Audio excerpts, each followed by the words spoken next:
पर प्रभु की कृपा है, हमारे ऊपर प्रभु की कृपा है, ये हम कैसे पहचाने?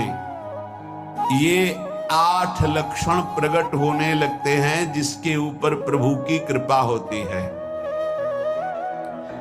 हमारे ऊपर प्रभु की कृपा है, ये हम कैसे पहचाने?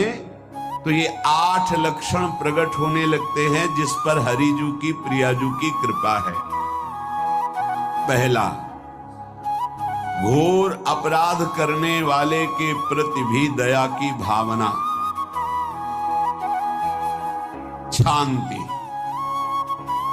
पहला लक्षण है। भाव में भी पहले शांत भाव है। हमारे ऊपर श्री हरिजू की कृपा है, इसकी पहचान ये 8 लक्षण। पहला, शांति, अर्थात घोर अपराधी के प्रति भी गुस्सा ना क्षमा करना, ये हरि की कृपा का लक्षण है। देख लो भाई, घोर अपराधी शब्द तो जाने दो, जरा सा प्रतिकूल हो जाए तो लाख समझाओ पर भ्रकुटी तनी रहती है। भला ऐसा है? अपराधी पर भी क्षमा का भाव होना, ये हरि कृपा पात्र में ही होगा, अन्य में नहीं।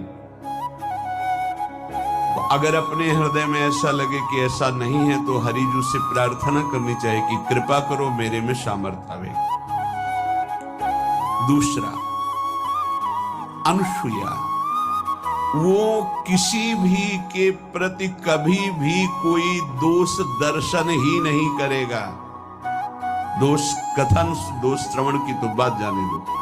अनुसूया, दूसरों के गुणों में दोष ढूंढना ये नहीं होता, हरि कृपा पात्र में नहीं होता। ये सब भजन के नाश करने वाले, जैसे पहला अपराधी पर क्रोध कर देना, तो माया ने भेजा इसीलिए था कि तुम्हारे साथ व्यवहार ऐसा करे कि तुम क्रोध करो। क्रोध करोगे तुम्हारी ऊर्जा शक्ति नष्ट हो जाएगी, अध्यात्म में जो चलने की थी। और कहीं तुमने संकल्प कर लिया तो भजन शक्ति नष्ट हो जाएगी। तो अगर भजन बल है तो गया, जरूर उसको दंड मिलेगा, पक्का मिलेगा, 100% मिलेगा, लेकिन आप खाली हो गए। ना भजन करने की वृत्ति रहेगी और ना भजन रहेगा, दोनों बात। अनुसूया, किसी के सद्गुणों में दोष देखना, गुणों में दोष ढूंढना, ये हरि कृपा पात्र में नहीं होता। ये बहुत मंगलमयी बातें हैं जिससे हमारा भजन मार्ग पुष्ट होता है। तीसरा, वो बाहर से और भीतर से पवित्र रहता है, हरि कृपा पात्र। शौचाचार का ज्ञान होना चाहिए, वस्त्र आपके पवित्र होने चाहिए, ये बाहरी जल रज आदि के द्वारा बाहरी पवित्रता। और निष्कपटता, निश्चलता, सत्य भाव, ये अंदर की पवित्रता है। अगर कपट है, छल है, असत्य है तो हृदय मलिन रहता है। भीतर और बाहर से पवित्र रहना, इसमें खास बात क्या है? भीतर और बाहर से पवित्र रहने में, भीतर और बाहर से सदैव पवित्र कौन रह सकता है? तो बोले, जो पुंडरीकाक्ष भगवान श्री हरि का प्रियाजू का स्मरण करता रहता है, वो शवायाभ्यंतर शुचि, वो बाह्य और अभ्यंतर दोनों से पावन रहता है। तीसरी जो कृपा का लक्षण है, अर्थात वो सदैव भगवत चिंतन परायण, शौचाचार का पालन करने वाला, बाहर और भीतर से हरि कृपा पात्र पवित्र रहता है। चौथा,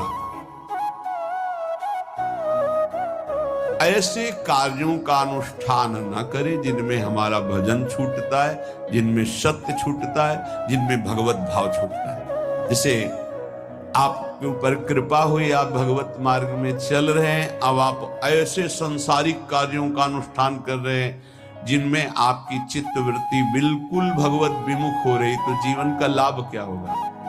लाभ तो है भगवत स्मरण से। कल एक ने प्रश्न किया कि मैं खाता तो नहीं हूं लेकिन मांस के दुकान में मांस बेचता हूं, होटल है, क्या उचित है? ये उचित कैसे हो सकता है? तुम और भी तो व्यापार कर सकते हो। जरूरी है धर्म का पालन करने की इच्छा करते हो, धर्माचरण करते हो, ऐसा नहीं। तो विरत बहुकर्मा, उन कर्मों से हमें विरत रहना है जो हमारे धर्म के विरुद्ध है, जो भजन के विरुद्ध है। हरि कृपा पात्र ऐसे कर्मों का अनुष्ठान कर ही नहीं सकता। अपने भजन का फल देखना भगवत कृपा पात्र की, सबको प्रदान कर देना।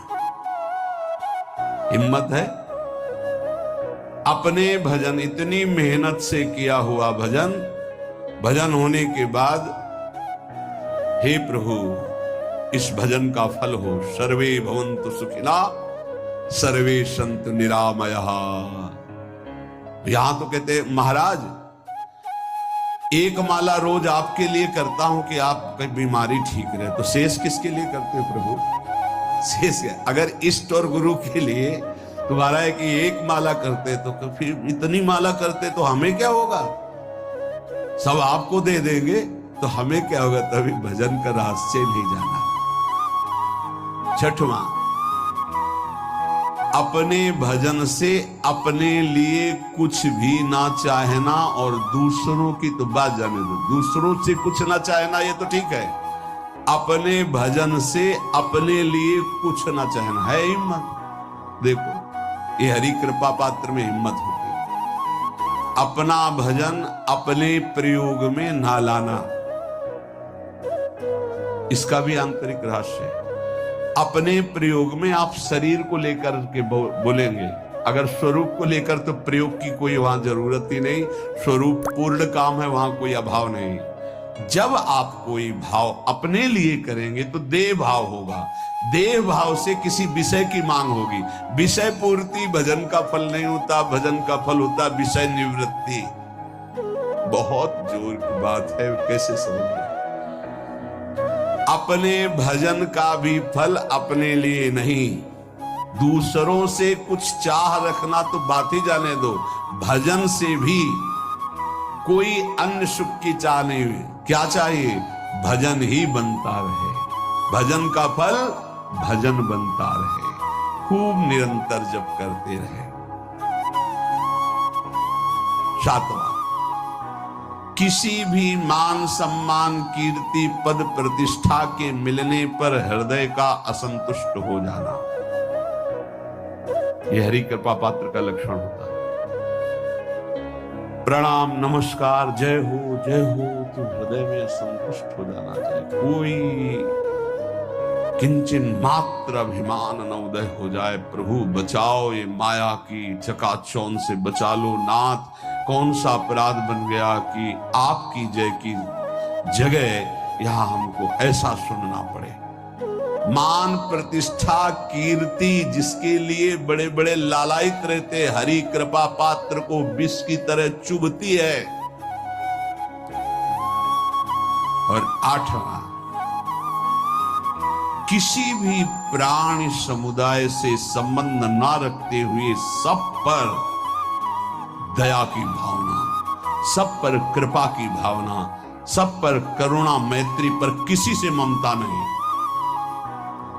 ये सूत्र बहुत व्यवहार में प्रयोग करने योग्य है। सबसे करुणा और मैत्री पर किसी से ममता नहीं।